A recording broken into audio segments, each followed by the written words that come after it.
The Haunted Stop. It was just past midnight when James, a seasoned trucker, pulled into the quiet truck stop off the highway in Arizona. The moon hung low, casting a silver glow across the empty lot.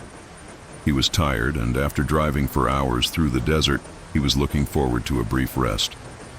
The place seemed eerily empty, but that didn't stop him. He parked his rig near a set of abandoned trailers, hoping for a few hours of sleep. James stepped out of his truck and glanced around. The truck stop was a ghost town. Not a soul in sight, no neon lights flickering, only the distant hum of the highway. He shrugged it off, figuring it was just another desolate rest area in the middle of nowhere. It was the perfect place to sleep in peace. Little did he know, this would not be an ordinary night on the road. As James made his way toward the small diner on the corner, he saw a shadow move near the back of the parking lot. Thinking it was another trucker, he called out, "Hey, you need help?" The figure didn't respond, and before he could take another step, the shadow disappeared. Shrugging, he muttered to himself about the oddities of the desert and headed inside to grab a coffee.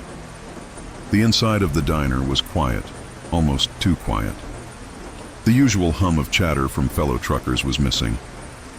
The waitress behind the counter stared blankly ahead, her eyes wide but unfocused. James ordered his coffee, feeling an uneasy chill settle in his bones. He glanced over at the jukebox in the corner, noticing that it wasn't playing any music, although it was plugged in. James took his coffee to go and made his way back to his truck, the eerie silence of the truck stop growing louder with every step. He climbed into the cab and locked the door, hoping to settle in for a few hours of sleep. But just as he closed his eyes, the sound of footsteps echoed outside his truck. Slow, deliberate steps. He sat up, heart racing, but when he looked out the window, there was no one there. His breathing quickened and he grabbed the CB radio to distract himself. The static buzzed in his ear and he heard a faint voice. "Help. Help me. I'm lost." James furrowed his brow, recognizing the desperation in the voice. He keyed the mic. "This is 42 to anyone on the channel you need assistance?" There was no reply, just the crackling of static. He tried again, but it was only dead silence. A cold gust of wind rattled the truck's windows, and James felt a chill that went deeper than the desert night air. He pulled his jacket tighter around him and turned the CB off. That's when he noticed the shadow again. It was moving across the lot, just beyond his truck. James leaned forward, squinting through the windshield, trying to make out the figure. He could barely see anything but a dark shape flickering in and out of view. He grabbed the keys, opened the door, and stepped outside. The shadow darted between the parked trucks, moving like it was searching for something, or someone. James hesitated for a moment, then followed it, his boots crunching on the gravel. His heart thudded in his chest as he neared the edge of the lot, but when he turned the corner, there was nothing there. Just empty trailers, abandoned trucks, and the silence. Suddenly, a loud bang echoed through the air. James spun around, but saw nothing. The sound had come from the diner. He sprinted back, adrenaline pumping through his veins. As he reached the door, it creaked open by itself, revealing the darkened interior. The waitress was gone, but the jukebox had sprung to life, playing a haunting melody that chilled James to the core. His hands trembled as he backed out of the diner and returned to his truck. The lights flickered. His eyes widened in horror as he saw figures emerging from the shadows of the trailers. They were not alive. Their faces were twisted in agony, mouths gaping open as if they were trying to scream. As James got back inside his truck, he looked around the lot again. The shadow was gone, but there was something off, something wrong with the parking lot. He turned the engine over, and as he did, the truck sputtered. Panicked, James slammed the truck into gear, but the engine stalled. He frantically tried to restart it, but the truck wouldn't respond. The figures were getting closer, their movements jerky and unnatural. James looked at the rearview mirror, his breath coming in short, panicked gasps. The figures were surrounding him now. He turned the key again, but it was no use. His heart raced as he realized he was trapped. One of the figures suddenly reached out, its bony fingers brushing the glass of his window. James screamed, but the sound was swallowed by the deafening silence of the lot. The truck started moving on its own, slowly, as if it was being pulled by some unseen force. The ghostly figures followed, walking in sync, their eyes fixed on James. He tried to open the door, but it was stuck. He was trapped in a nightmare. The truck lurched forward, and as it did, James caught a glimpse of the old sign by the entrance of the truck stop. It read, "Last stop before the desert, abandoned 20 years ago." His heart stopped. He wasn't supposed to be here.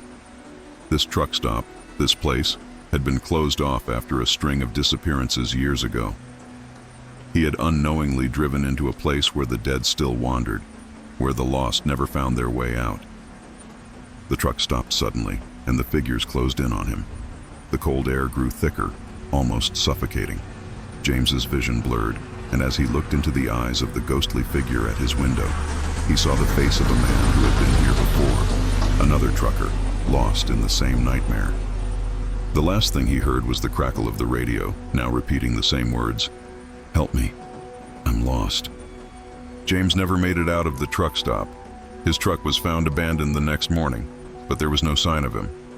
The truck stop remains empty, a forgotten piece of the desert.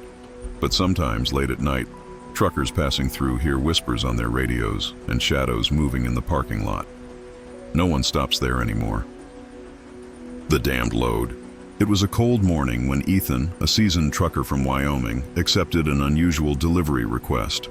The pay was generous, more than he'd ever seen in his career, but there was a catch. He had to pick up a mysterious cargo from a remote warehouse near the edge of town. The instructions were simple: pick it up, transport it to a distant location, and don't ask questions. Ethan didn't think twice. The money was too good to pass up. The warehouse was as empty as the desolate stretch of highway that led Ethan there.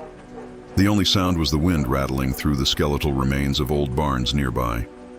The man who greeted him was strange, dressed in an old faded suit, his eyes hollow and distant. "You're the one," the man said in a raspy voice. Without further discussion, the cargo was loaded into Ethan's trailer.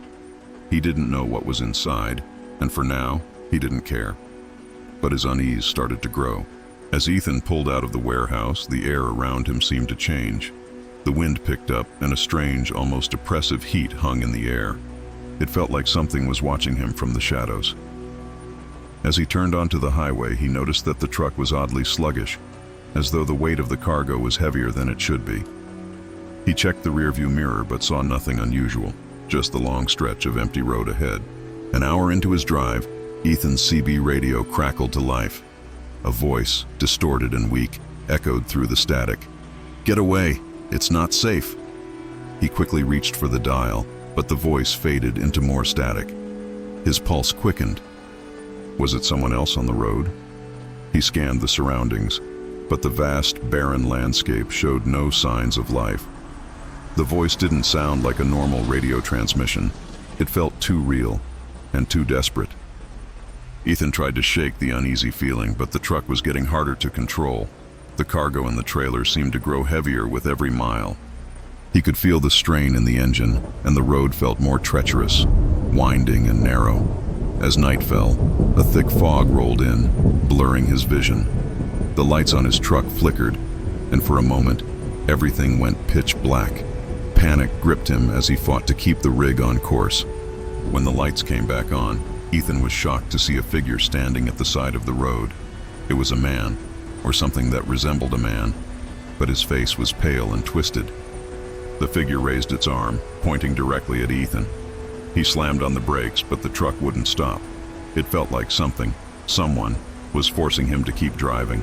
The man in the distance slowly faded into the fog, but his presence lingered, suffocating Ethan with dread.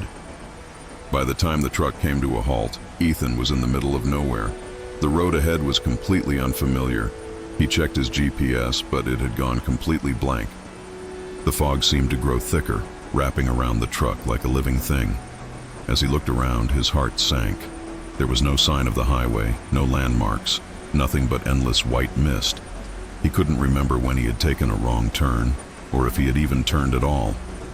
His radio crackled again, and this time the voice was clear, too clear. "You shouldn't have taken it. It's too late now." Ethan's hands gripped the steering wheel, his knuckles white. He tried to speak, but his voice caught in his throat. The temperature inside the truck began to drop rapidly, and he could see his breath in the air. The trailer behind him started to shake, rattling violently as if something inside was trying to break free. A scream echoed from within the trailer. Ethan froze, his body trembling with fear. The sound was inhuman, a guttural, animalistic wail that sent a chill down his spine. He hesitated for a moment, then stepped out of the truck, the cold biting into his skin. The fog seemed to follow him, swirling around his feet as he walked toward the trailer. The scream grew louder, now mixed with the sound of something scraping against the walls of the container. He reached the back of the trailer, his heart pounding in his chest. With trembling hands, he grabbed the latch and slowly opened the door. Inside, the cargo wasn't what he had expected. It was a grotesque, shifting mass of tendrils and eyes. Something ancient, something evil. The creature within let out a final, deafening shriek as it lunged toward Ethan, its claws tearing through the air. The trailer door slammed shut behind him, and Ethan felt an overwhelming darkness consume him. He screamed, but his voice was swallowed by the void. The last thing he saw was the creature's glowing eyes, staring at him from the inside of the trailer, as the truck rolled silently into the night. The next morning, the truck was found, abandoned in the middle of the road. There was no sign of Ethan, and the trailer was empty. Authorities could find no trace of the cargo, and no explanation for the strange events. But every so often, truckers passing by that stretch of highway report, hearing strange noises on the radio. A voice, warning them not to take the cargo. And some say they see a truck in the fog with a pair of glowing eyes watching them from the rearview mirror. Radio from beyond. It was a long haul for Mark, a trucker making his way across South Dakota late one evening. The highway stretched out in front of him, empty and desolate. He had driven this route countless times, but tonight felt different. The wind howled outside, and the road seemed to grow darker the farther he went. With nothing but miles of open highway ahead, Mark reached for his CB radio to pass the time, the static filling the cabin. At first, it was just the usual chatter from fellow truckers. "Breaker 19, came the voice, muffled by the static. Mark replied with a simple, "Copy that," and kept his eyes on the road. But as the night wore on, something strange happened. A new voice, faint and distorted, began to bleed through the static. "Can you hear me? Help. I'm lost." The voice was weak, desperate, and almost incomprehensible. Mark adjusted the volume, unsure if he was hearing things. The voice repeated itself, growing clearer with each transmission. "I'm lost. It's too late for me. I can't find my way." Mark felt a chill run down his spine. He checked the surroundings but saw nothing but empty, dark fields on either side of the road. No other trucks, no lights. "Who is this?" Mark asked into the mic, his voice shaky. The radio crackled, then fell silent. Mark tried again. "Who's out there? Where are you?" The voice returned, softer now, but unmistakable. "I'm still here. I can't get out. It's been so long." Mark's heart skipped a beat. The voice sounded familiar, too familiar. He strained to remember, but the memory was just out of reach. Suddenly the lights on his truck flickered, and the engine sputtered. Mark cursed under his breath, tapping the dashboard to try and get it back to life. But the truck was losing power. The voice on the radio grew louder, its desperation evident. "You're close. You'll find me soon." Mark's anxiety turned to fear as the road ahead seemed to stretch on forever. The truck struggled to stay at a steady speed, and Mark could feel the weight of the air growing heavier, like something was pressing down on him. He tried to ignore the voice, but it was like it had a grip on his very soul. "Where are you?" he asked again, his voice cracking. "Tell me where you are." The voice responded, clearer than before. "Turn left. I'm waiting for you." Mark's hand trembled as he gripped the steering wheel. He hadn't seen a turn for miles, and yet the voice was insistent. "Turn left, Mark. You've passed it before. You'll see it again." Against his better judgment, Mark turned the wheel, veering off the highway into a narrow, overgrown path. The fog thickened around him, and the night seemed to grow colder. As he drove deeper into the darkness, the voice continued to speak, as though guiding him. "You're almost there. Just a little further." Mark could barely see anything through the thick fog, and his heart raced as he continued down the path. Suddenly, the truck came to a screeching halt. In the distance, through the fog, Mark saw a dilapidated building, barely standing, the windows broken and boarded up. The radio crackled one last time. "You've found it. It's too late now." Mark opened the truck door, a sense of dread crawling over him. The air was thick and heavy with the smell of decay. As he stepped out onto the road, his eyes scanned the darkened building. The door creaked open, and in the dim light, Mark saw a figure standing inside. It was a man, pale and gaunt, wearing a trucker's uniform. But as Mark stepped closer, the man's face twisted into something unrecognizable. His eyes hollow, his mouth frozen in a silent scream. Mark turned to run, but the world around him seemed to warp.